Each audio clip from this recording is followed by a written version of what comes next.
Hi, everybody. It's a new week, and we finished the Seven Habits, our last conversation. We actually had not an eighth one, but we had 8 conversations around the We Seven invented a Habits. ninth habit. So we so enjoyed doing the seven habits. So I said to Dave, well, I'm choosing the next book, and we're just going to give commentary again, not whether our commentary is right or wrong. It's just shooting the breeze. These are our thoughts. And in doing so, we hope that maybe you'll enjoy the thoughts, but possibly even go and get the material and read the books, because these are timeless classics, or so we think. So we did the seven habits. So anybody guess what might be coming? Well, one of my top books of all time is Ben and Roz Zander's The Art of Possibility. And I have heard Mike bang on about this book ever since I've known him. So I feel like I've read the book, Mike, even though I haven't. So yeah. Yeah, so I'm going to take Dave along for the ride and just share some stuff that would be good to get his commentary on. I don't know. Is it as famous as the Seven Habits? Not sure, but it's definitely a best classic, and the stuff is really good. So Xander and his wife Roz, they speak about practices. So we're not necessarily talking principles, but practices. And I think most of these practices would probably fall into Covey's habit of being proactive. So the very first one is where they talk about giving people an A. So this is an interesting story. Ben Zander, who is a maestro, famous for the Boston Philharmonic Orchestra, decides to give all his students at the start of the semester an A. And he's just wanting to see what happens if we take away the stress and the pressure of performance, of measurement. So he says to all of them, he says, guys, you've got an A. I'm giving you an A. As long as you show up to class, you've got an A. You passed. But one condition, within 2 weeks, they had to write a letter to him, and the letter started, Mr. Zander gave me an A because. And they had to share the way they showed up, the values, certain beliefs about themselves as to why they got the A. So Davey, you are a musician. I am. And interested, how would you feel if before you even started the semester or the class that you were told, let's take the pressure out of this, you've already got the mark? Yeah, this is an interesting one because I completely see, I can see the positive of where we're going with this. So if I was told I was giving an A, absolutely. I mean, I've done music exams, so I know what it feels like to go in there and play your piece and have the examiner sit there and you're wondering what the heck they're thinking. You know? So I think definitely I would be relieved to know that I'm going in there and I'm going to get my A, without a doubt. So there would definitely be a sense of freedom to play well. You know, I wouldn't be so nervous. In fact, what I'd be wanting to do is to prove my A. I think that's the point that Xander's getting to, is it should motivate me to go into that exam, even though I know I got an A, proving that I'm A material, that I'm worthy of that A. Because actually, you know, the joy of getting an A is the fact that you believe in yourself that you are worthy of it, you know, and you've put all the work in and you've done it. And so someone gives you an A, they are just basically mirroring what you believe about yourself. I deserved an A. And I guess what he's doing here is he's giving you that A, and it's the push-pull thing. It's saying, okay, now I want you to behave in the way in which I've graded you, right? Yeah. I think we've mentioned this before in the weeks that have gone by, but so often we are asking the question, am I enough? Do I have what it takes to show up and to perform? And I think the moment we come from a base which says, yes, I am enough, who knows what's possible? And the art of possibility, as per the title, is playing with this concept of what becomes possible. Can we be pregnant with possibility?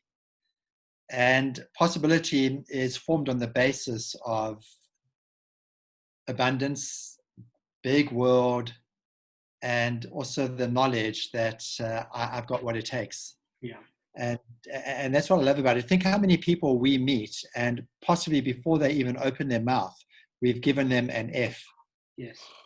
Yeah. Yeah. Yeah. And it isn't just we've given them verbally, our body language, our attitude towards them, how we sit, how we face them, everything, all of that has to be encompassed in what we're giving someone. If we're giving someone an A, it's not just A from here. It's an A with all of my mind, my body, my resources. I treat you as an A. Yes. So Yeah. So I'm bringing a lot of biblical references in these talks recently, but Abram to Abraham is a great example where Abram didn't have any offspring, but God names him the father of nations. This is a great example of a dude that has got no kids, right? So he's going to get an F in the reproduction exam, right? But God says, I'm going to give you an A in the reproduction exam, make you the father of all the nations. and he does. He becomes the father of all the nations, right? I mean, that's way ahead of Xander, right? So he called. It's a brilliant example. And that changing of the name, especially when the name doesn't represent what you see. It's like, really? Yeah.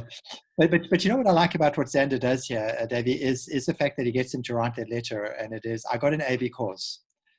And so then reaffirms. And I suppose if we go to the biblical example, it's Abraham, you're going to get an A because of faith, or because of, and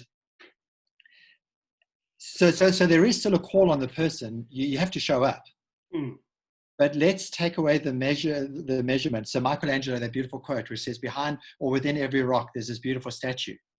The statue is there. We might need to chisel away at this, but we're starting with the premise that the statue, the beautiful statue, is already there. Johann Goth has got that great quote, and I'm probably going to mess it up, but he talks about treat a man as he is, and he will remain who he is. Treat a man as if he were already what he could be, and he will become even more than he can be. Exactly. Or buy a man a bar of chocolate, and he'll smile forevermore.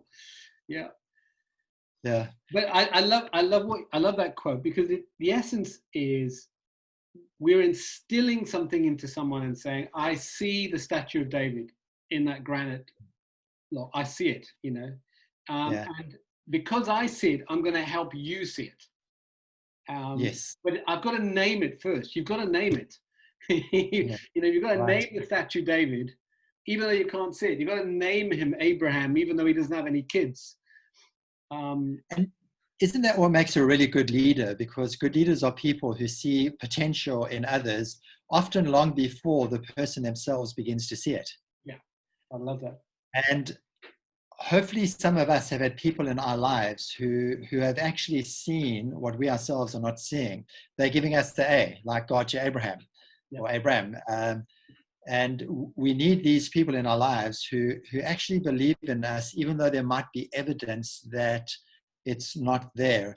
And when we give that person the A and they respond, who knows what becomes possible? Yeah, it's not a diluting of responsibility, and I think some people could say, yeah, but if you're giving them an A, then you're taking all responsibility for hard work away. I don't see it that. I think it is a calling out of what is there that sometimes people don't see. And I think, if you give someone, I mean, let's put the rubber on the road now. Let's say you go to an employee, and you say, I'm going to give you an A in your next review, but I want you to tell me what you need to do for that A. How will you be behaving that makes me giving you an A now seem worthwhile, seem worthy? And it's calling it out, isn't it? It's calling it out, and it does require synergy. It does require someone saying, I agree with the A that you see in me, even though I can't see it right now. I agree with you. You obviously see something in me I can't see, and I have faith in you that what you see will be borne out in me. Yes. And that takes a lot of courage, hey? Because our brain is probably going to be saying, this is going to let you down, this is going to let you down. And if your brain is saying that, then no wonder that particular individual might be showing up in a particular way. Yeah. Because we do have this belief which says, you're going to let me down. And because you're going to let me down, the person's probably going to live that, that prophecy that you are sort of showing and demonstrating. I love it. There's a beautiful story, and I need to do it quite quickly, but have you ever heard the story of Johnny Lingo paid 8 cows for Cerrito? No. Right. We're going to do this really, really quick, but Patricia McGurr wrote the story, and it was, I think it was in the Reader's Digest many, many years ago, but she tells her stories of her travels to Pacific Islands, and the main one's called Kiniwata. And she says, whenever I ask somebody on the island who can take me fishing, or who can take me to, or who can advise me on pearls, buying pearls, the same name always comes up. It's the name Johnny Lingo. But she says she notices whenever his name comes up, it comes up with a bit of a smirk. So one day she says to the one person, she says, you guys all tell me Johnny Lingo, but there's a bit of a mockingness to what you say when you say go to Johnny Lingo. So they make this comment. They say, Johnny Lingo paid 8 cows for Cerrito. And she says she knew enough about the customs, and she says, wow, that's a lot of cows for your wife. She must be beautiful. And they said, no, she's sort of plain. And when Sam, the husband, the father of Cerrito, was getting ready for negotiation with Johnny, the counselors had said to him, go in with 3, but definitely try and get 2. And or Sam got 8. So Johnny is mocked. Now Johnny stays on a nearby island called Nirobandi. So Patricia says she's got to meet this guy. So she goes to Nirobandi, and she notices that the locals of Nirobandi don't have that same mocking side when she finds the directions to Johnny Lingo. So she meets Johnny Lingo. She says he's this graceful guy, and she goes into the lounge. They're having a conversation, and Johnny says, where'd you come from? She says, Kiniwata, the other island. And Johnny says to her, oh, my wife comes from Kiniwata. Patricia says, I've heard. So Johnny quizzes her, says, what have you heard? And she says before she knows it, she's finding herself in a bit of a trapped hole. And so eventually she blurts it out. She says, I've heard because you paid 8 cows for her. And Johnny gets all excited. He says, I'm so glad that they're talking about that, because I want them to know that I paid 8 cows. So she thinks to herself, oh, this is just male egotism. But then Johnny gets going, and he says to her, he says, what do you think it must be like for a woman when they're in the marketplace and they're talking to each other and they're saying, how much did your husband pay for you? And you know that your husband has paid the absolute least that he could possibly pay. And he says, I wanted Cerrito to know that she was an 8-cow wife. And he says, more importantly, I want an 8-cow wife. And Patricia met Cerrito, and she says, absolutely beautiful, walking with a grace, walking with a sense of purpose. Do we treat people like they're 8-cow people? You just add here, we do not believe that women are commodities to be traded with by cows, just as a little note there. Well, that depends on custom, David. But I love the story, Mike. I love it because it is exactly that. You know, he was bestowing upon her worth and value. Yeah. And I think if you bestow worth and value on anyone, you're going to create a place for them to excel, right? Yeah, I think so.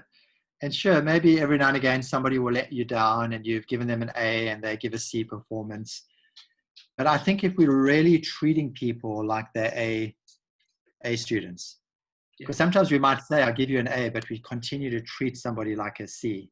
Yeah, I agree. But if we're really treating people like they're A students, the majority are going to rise. I love that. Wonderful, right?